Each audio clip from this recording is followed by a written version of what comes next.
Nama saya Helen Sinuraya dengan NIM 3213111021. Saya dari kelas D angkatan 2021 jurusan Pendidikan Geografi. Di sini untuk memenuhi tugas proyek saya mengambil tema yaitu vulkanisme. Pengertian vulkanisme. Tokoh yang pertama yaitu James Wheat Landioni Wilson pada tahun 2015. Beliau mengungkapkan vulkanisme adalah letusan magma yang diturunkan secara internal untuk membentuk suatu endapan permukaan. Memberikan salah satu petunjuk paling penting ke lokasi pemanasan interior dalam ruangan dan waktu serta evolusi termal planet secara umum. Tokoh yang kedua yaitu Rosalie M. C. Lopez dan David E. William pada tahun 2015. Arti vulkanisme adalah proses mendasar yang telah memengaruhi semua karakteristik planet, padat, dan sebagian besar bulan di tata surya, dan ada tempat yang lebih jelas terlihat selain di bumi, yaitu Jupiter.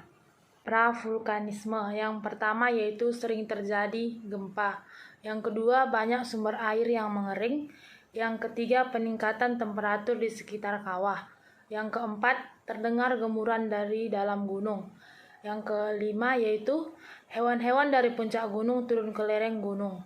Adalah pasca vulkanisme yang pertama yaitu munculnya sumber air dan panas atau geyser. Yang kedua munculnya sumber gas atau ekselasi seperti belerang. Yang ketiga munculnya sumber air yang mengandung mineral seperti belerang atau sulfur. Bentuk-bentuk gunung api. Yang pertama yaitu kerucut cinder. Salah satu bentuk gunung api yang paling umum adalah kerusut cinder. Ia kurang berbahaya dibandingkan dengan jenis lain. Kerusut cinder hanya tumbuh setinggi sekitar 1000 sampai 1200 kaki. Tidak seperti beberapa jenis gunung api lainnya yaitu gunung berapi perisai dan gunung berapi komposit. Kerusut cinder biasanya dibuat dari satu lubang. Pembukaan cinder core adalah struktur berbentuk kerucut, sedangkan curam terbentuk di erupsi. Cinder transmentasi yang jatuh di dekat cerobong asap atau ventilasi. Cara erupsi kerucut cinder relatif sederhana. Ketika leher meletus, abunya ditiupkan ke udara. Cinder yang fragmentasi ini jatuh tidak jauh dari bukaan, sehingga membentuk kerucut. Bentuk gunung api yang kedua yaitu gunung berapi perisai. Jenis bentuk gunung api lainnya adalah gunung api perisai. Tidak seperti cara erupsi kerucut cinder relatif sederhana. Ketika leher meletus, abunya ditiupkan ke udara. Cinder yang fragmentasi ini jatuh tidak jauh dari bukaan, sehingga membentuk kerucut. Bentuk gunung api yang kedua yaitu gunung berapi perisai. Jenis bentuk gunung api lainnya adalah gunung api perisai. Tidak seperti kerusut cinder, gunung berapi perisai biasanya berukuran sangat besar. Namun mereka tidak berbahaya karena ukuran ini mungkin terlihat. Hal ini dikarenakan letusan leher dari gunung api perisai tidak disertai dengan material piroklastik atau semburan gas dan vertikal. Gunung berapi perisai mungkin tinggi tapi cenderung sangat luas, dengan lereng yang tidak terlalu curam dibandingkan dengan gunung berapi lainnya. Berapi perisai bisa sangat besar karena pasokan magma yang cukup. Misalnya, Mauna Loa adalah gunung berapi perisai yang menjulang lebih dari 30.000 kaki di dasar lautan. Tiga yaitu gunung berapi komposit. Gunung berapi komposit juga dikenal sebagai gunung berapi stratato. Gunung berapi komposit cukup besar dan dapat naik hingga 8.000 sampai 10.000 kaki. Selain itu, diameternya dapat berkisar antara 1 sampai 10.000 km.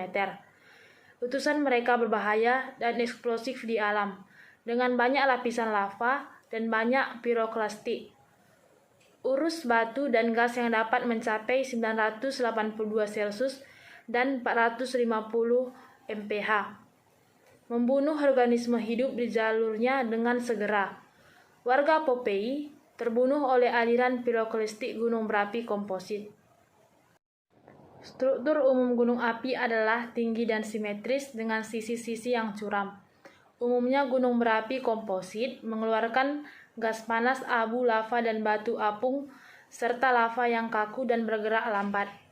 Selain itu, saburan lumpur yang mematikan juga dikenal sebagai lahar, yang juga dapat menyertai letusan. Yang selanjutnya yaitu gunung aktif di alam, dengan banyak lapisan lava dan banyak piroklastik. Urus batu dan gas yang dapat mencapai 982 Celcius dan 450 mph. Membunuh organisme hidup di jalurnya dengan segera. Warga Popeye terbunuh oleh aliran piroklastik gunung berapi komposit. Struktur umum gunung api adalah tinggi dan simetris dengan sisi-sisi yang curam. Umumnya gunung berapi komposit mengeluarkan gas panas, abu, lava, dan batu apung, serta lava yang kaku dan bergerak lambat. Selain itu, saburan lumpur yang mematikan juga dikenal sebagai lahar, yang juga dapat menyertai letusan. Yang selanjutnya yaitu gunung api kubah lava. Kubah lava adalah jenis bentuk gunung api keempat yang akan kita bahas. Tidak seperti gunung berapi komposit dan perisai, kubah lava secara signifikan lebih kecil. Mereka terbentuk ketika lava terlalu kental untuk mengalir ke jarak yang jauh. Saat kubah lava perlahan tumbuh, permukaan luar mendingin dan mengeras saat lava terus menumpuk di dalamnya. Akhirnya, tekanan internal dapat menghancurkan permukaan luar, menyebabkan sehingga dapat meningkatkan produksi pertanian penduduk. Kita tahu bahwa banyak orang yang tinggal di lereng gunung bekerja sebagai petani dan perkebunan. Teh dan kopi adalah pertanian utama di lereng pegunungan. Dampak yang kedua yaitu, meskipun hutan telah rusak, dalam beberapa bulan sehingga pohon-pohon menumbuhkan hutan baru, akan menumbuhkan ekosistem baru juga. Yang ketiga yaitu, para penambang pasir mendapatkan pekerjaan baru untuk mendapatkan pasir di tepi lapa dingin. Yang keempat yaitu, bahan vulkanik seperti pasir dari batu bisa digunakan sebagai bahan berfungsi sebagai bahan bangunan dan lainnya.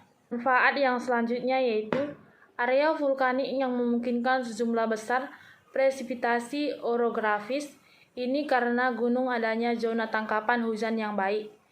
Yang keenam yaitu, di area pembangkit listrik vulkanik yang memungkinkan yang berasal dari energi panas di sekitar gunung berapi, maka dari banyak air panas dan air yang digunakan untuk para wisata. Yang ketujuh yaitu, adanya banyak mineral yang berbeda seperti belerang, logam, dan permata. Kita bisa menggunakan sebagai cara untuk menghasilkan pendapatan. Sekian materi tentang vulkanisme yang dapat saya paparkan. Apabila ada kesalahan, saya memohon maaf. Sekian dan terima kasih.